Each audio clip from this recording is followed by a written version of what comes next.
posle peške za mog dedu Marka jednom davno pobegla. Kako je do stare Pešte kolba pa posle peške za mog dedu Marka jednom davno pobegla.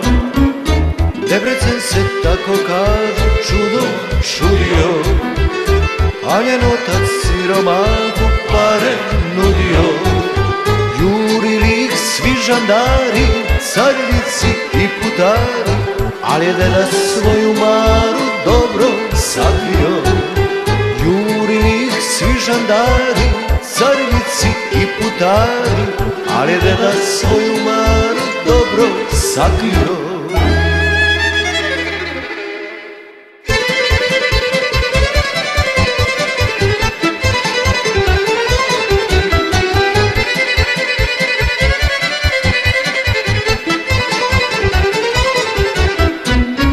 Pričao nam često deda kad se napije, čak i njegov otac teo da je ubije.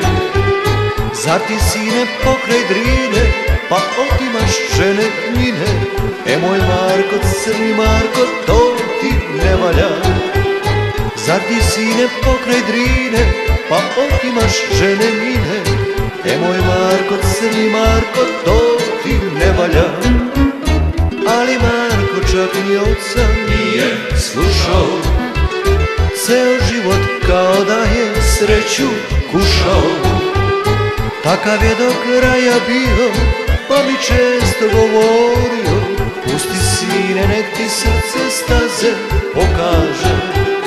Takav je do kraja bio, pa mi često govorio, pusti sine nek ti srce staze pokaže.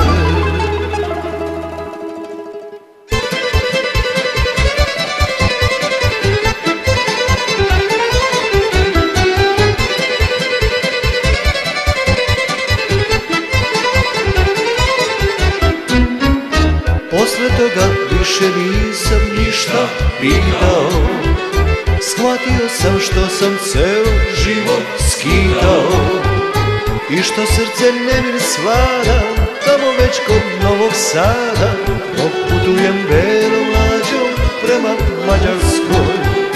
I što srce nemir svlada tamo već kod Novog Sada, dok putujem belom lađom prema Mađarskoj.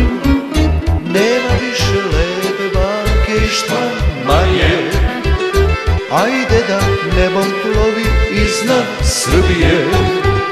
Al me strašna želja mine kad začujem violine, pa mi noge prosto same čardaš igraju. Al me strašna želja mine kad začujem violine, pa mi noge prosto same čardaš igraju.